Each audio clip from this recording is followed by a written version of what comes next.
स्वागत है आपका हमारे YouTube चैनल टैलेंट अवेकनर पे। मैं हूं आपका दोस्त वरुण। मैं डॉक्टर आदित्य। दोस्तों, आज हम जिस वीडियो को शूट करने वाले हैं वो है सुपर टैट के बारे में। आप सबने सुपर टैट के बारे में सुना होगा और जो आज हमारे गेस्ट हैं उनको आप जानते हैं, डॉक्टर आदित्य। वो पहले भी टैलेंट अवेकनर के मंच पे आ चुके हैं, तो मैं स्वागत करता हूं डॉक्टर आदित्य का टैलेंट अवेकनर के मंच पे। स्वागत है आपका।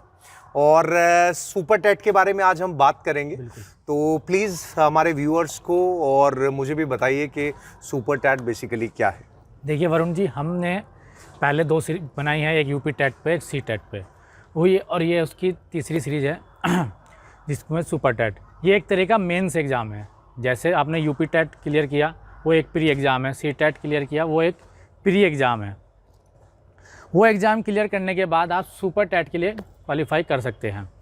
सुपर टैट मतलब कि ये सोचिए कि आपने पहले प्री निकाला और आपको ज्वाइनिंग लेनी है टीचिंग के प्रोफेशन में, तो आपको एक मेंस का एग्ज़ाम निकालना पड़ेगा। यूपी गवर्नमेंट क्या करती है, यूपी गवर्नमेंट में जब वैकेंसी निकलती है बेसिक शिक्षा परिषद में, कक्षा 1 से कक्षा 8 तक के जो स्कूल हैं उसमें, तो यूपी गवर्नमेंट जब वैकेंसी लाती है तो एक एग्ज़ाम लेती है, उसका नाम है सुपर टैट। जो इस एग्ज़ाम में वही अप्लाई कर सकता है जिसने पहले यूपी टैट या सी टैट क्वालिफाई किया हुआ हो। तो अभी डॉक्टर आदित्य ने व्यूअर्स हमें बताया कि सुपर टैट बेसिकली क्या है। आदित्य जी, इस कड़ी में आगे बढ़ते हैं। हमारे व्यूअर्स जानना चाहेंगे कि अगर वो करियर के रूप में सुपर टैट में आगे बढ़ना चाहते हैं तो क्या प्रोसीजर वो फॉलो करें, तो उसके बारे में प्लीज़ उनको गाइड करें। देखिए, मैंने पहले यूपी टैट और सी टैट की वीडियो में भी आप सबको बताया कि इसके लिए आपको नॉर्मल ग्रेजुएशन, उसके बाद DLED जिसे नॉर्मल लैंग्वेज में BTC कहते हैं वो, या B.Ed वो एज ए क्वालिफिकेशन। उसके बाद एक 2 एग्ज़ाम, या तो आपको सी टैट या यूपी टैट क्लियर हो। ये एग्ज़ाम क्लियर करने के बाद एज ए प्री एग्ज़ाम, उसके बाद ये आप इसके लिए क्वालिफाई हो सकते हैं सुपर टैट के लिए। ठीक है। सो व्यूअर्स, अभी हमने ये भी जाना कि अगर आप करियर के रूप में सुपर टैट को कंसिडर कर रहे हैं तो आप कैसे कैसे आगे बढ़ सकते हैं। इसी कड़ी के अंदर एक स्टेप और आगे बढ़ते हैं और हम जानेंगे कि एग्ज़ाम पैटर्न क्या है बेसिकली सुपर टैट का। तो आदित्य जी, प्लीज़ इस बारे में हम सबको देखिए, ये एक मेंस एग्ज़ाम है तो थोड़ा सब्जेक्ट इसमें ज़्यादा हैं। जैसे सी टैट और यूपी टैट में 5 या 6 सब्जेक्ट होते थे, इसमें लगभग 14 के लगभग सब्जेक्ट हैं। जैसे कि सी टैट में क्या और यूपी टैट में क्या होता था कि लैंग्वेज जो चूज़ करनी होती थी, हिंदी के साथ कोई एक लैंग्वेज चूज़ करनी होती थी, या तो इंग्लिश या संस्कृत या उर्दू। लेकिन सुपर टैट में क्या है, आप संस्कृत के बैकग्राउंड से हैं या इंग्लिश के बैकग्राउंड से, आपको सब लैंग्वेज सारी की सारी नॉलेज होनी चाहिए। जैसे लैंग्वेज में आपको 3 लैंग्वेज पढ़नी पड़ेंगी, हिंदी, इंग्लिश, संस्कृत। ये टोटल 40 मार्क्स का बार, इसमें 20 नंबर की हिंदी, 10 नंबर की इंग्लिश और 10 नंबर का संस्कृत। ये लैंग्वेज का पोर्शन कंप्लीट होता है 40 नंबर में। इसके बाद आता है साइंस। आप साइंस बैकग्राउंड से हैं या नहीं है, लेकिन एक जनरल सी जो सामान्य जानकारी है विज्ञान के बारे में वो आपको होनी चाहिए। तो साइंस के बाद से क्वेश्चन आएंगे लगभग 10 और 10 ही नंबर के। इसके बाद मैथमेटिक्स, कक्षा 1 से और कक्षा 8 तक के विद्यार्थियों को आपको पढ़ाना है, तो इतनी जानकारी आपको मैथ की होनी चाहिए कि बच्चों को आप समझा सकें। तो इसलिए सरकार ने कहा है कि भैया आपको मैथ भी जो है 20 नंबर का आएगा। इसके बाद आता है EVS, एनवायरमेंटल स्टडी, और SST। ये SST का ही पोर्शन है, सामाजिक, हमारे आसपास के क्षेत्रों में क्या होता है, कैसा रहन सहन है, इससे रिलेटेड क्वेश्चन आएंगे 10 नंबर के। इसके बाद टीचिंग मैथडोलॉजी है। टीचिंग मैथडोलॉजी यानी पढ़ाने का क्या तरीका होना चाहिए, बच्चे को हम कैसे एक व्यक्तित्व उसमें बढ़ा सकते हैं, तो उससे रिलेटेड क्वेश्चन आएंगे 10।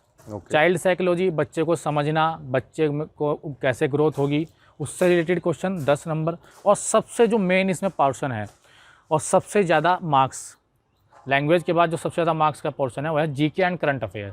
GK वही GK जो सभी एग्ज़ाम्स में आती है, गवर्नमेंट एग्ज़ाम्स में, वही करंट अफेयर जो हमारे पिछले 6 महीने से 1 साल के करीब आसपास घट रहा है।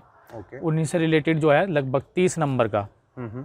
उसके बाद लॉजिकल नॉलेज, जिसे हम नॉर्मल लैंग्वेज में रीजनिंग कहते हैं, तो 5 नंबर। इसके बाद IT, कंप्यूटर की जानकारी, इंफॉर्मेशन नॉर्मल जानकारी, हालांकि यानी आपने डीपली स्टडी करनी है, तो नॉर्मल जानकारी कंप्यूटर के बारे में। और इसके बाद लाइफ स्किल एंड मैनेजमेंट, आपको कैसे प्रबंधन करना है, कैसे स्कूल चलाना है और बच्चों को कैसे व्यवस्थित करना है, इन सभी के बारे में पोर्शन वाइज डिवाइड किया रखा है और नंबर भी डिवाइड है। और टोटल ये जो बैठता है टोटल 150 नंबर का बैठता है। और सबसे अच्छी बात है इसमें नेगेटिव मार्किंग नहीं है, आप अपना स्किल इसमें दिखा सकते हैं बिना डरे।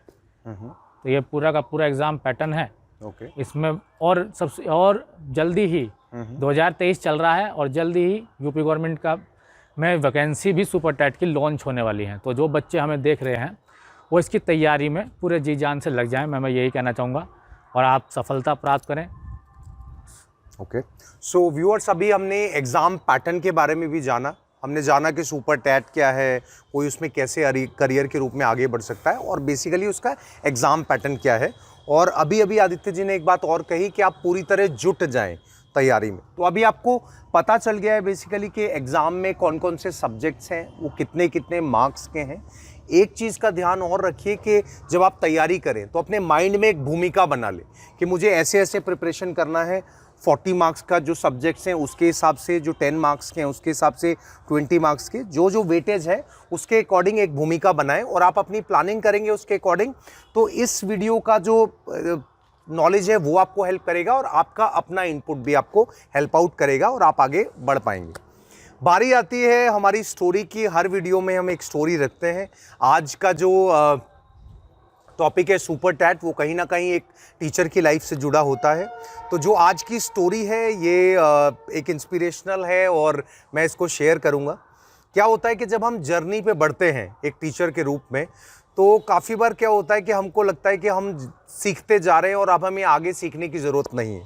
तो मैं एक चीज़ शेयर करना चाहूँगा, एक टीचर को हर पल सीखना चाहिए, नए नए अनुभव क्रिएट करते रहना चाहिए।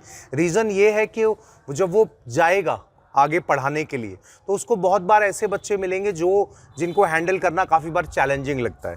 हो सकता है वो उतनी अच्छी तरह से नॉलेज को ना गेन कर पा रहे हों। तो एज अ टीचर आपने अगर अपना होमवर्क ढंग से किया होगा तो आप हर बच्चे को गाइड कर पाएंगे उसके पैरामीटर के बेस के ऊपर। तो एक शिक्षक को ज़्यादा बेहतर तरीके से खुद को तैयार करना चाहिए, रोज़ अपना होमवर्क करना चाहिए, क्योंकि एक शिक्षक हमेशा बच्चों को होमवर्क देता है कि बच्चों आज ये होमवर्क दिया, ये पढ़ा है, कल को होमवर्क करके लाना। और याद रखिए कि जब वो टीचर होमवर्क दे रहा है तो सबसे पहले उसकी जिम्मेदारी और दायित्व बनता है कि वो रोज़ अपना भी होमवर्क करके लाए, क्योंकि हम किसी दूसरे को तभी तो डिसिप्लिन मेंटेन करने के लिए कह सकते हैं जब हम खुद डिसिप्लिन रहें। हम जितना स्टेबल रहेंगे, खुद की जितनी बेहतर तरीके से तैयारी करेंगे, उतना हम आगे उस चीज़ को फ्लो कर पाएंगे। और याद रखिए, team is as good as their captain. तो जब आप क्लास के अंदर होते हैं, जो बच्चे आपके सामने बैठे होते हैं वो आपकी टीम होते हैं और आप उस टीम के कैप्टन होते हैं। तो एक शिक्षक जितना बेहतर तरीके से तैयार होगा, वो कैप्टन जितनी अपनी अच्छी तैयारी करेगा, उतनी उसकी टीम बहुत अच्छे से परफॉर्म करेगी। तो इस चीज़ का ध्यान रखिए, सीखते रहिए, एक स्टूडेंट बने रहिए लाइफ के और आप आगे बढ़ते जाएंगे। दोस्तों, आपने आज एक खास चीज़ नोटिस करी। आज जब हम ये वीडियो शूट कर रहे हैं तो आप देख रहे हैं आपको कुछ आवाज़ें सुनाई दे रही होंगी जो नेचर से कनेक्टेड होंगी। आपको किसी पक्षी की भी आवाज़ सुनाई दे रही होगी, आपको खुले वातावरण में और भी नॉइजेज़ आ रही होंगी। इसके पीछे एक कारण है। आज जो हमने ये अपना वीडियो शूट किया है, ये आपको ये दिखाने के लिए भी है कि जीवन में जब आप कोई नया कदम रखते हैं तो याद रखिए, हो सकता है बहुत बार आपके सामने चैलेंजेस आएंगे। उन चैलेंजेस से घबराइएगा मत, क्योंकि ज़िंदगी कोई मैप लेकर नहीं आती। ज़िंदगी में आपको अपने रास्ते खुद ढूंढने होते हैं और आपको कदम बढ़ाने होते हैं। जब आप छोटे थे और चलना नहीं जानते थे तो बहुत बार गिरे और चलना सीख गए। जब आपने पहली बार साइकिल चलाई होगी तो पहली बार तो नहीं सीख गए होंगे, गिरे होंगे, बट उसके बाद उठ के आपने सीख लिया। और याद रखिए, ज़िंदगी में जो व्यक्ति गलतियां नहीं करता इसका मतलब वो कुछ करता ही नहीं। एक बड़ी खूबसूरत सी लाइन्स है, गिरते हैं घुड़सवार जंग के मैदानों में, वो क्या गिरे जो घुटनों के बल चले। तो आपको पहले घोड़े के ऊपर बैठना पड़ेगा, तब आप गिरते हैं। तो ज़िंदगी में जब उतार चढ़ाव आएँ, जब चैलेंजेस आएँ, तो हमेशा उनके लिए तैयार रहिए और नए नए एक्सपेरिमेंट्स करते रहिए।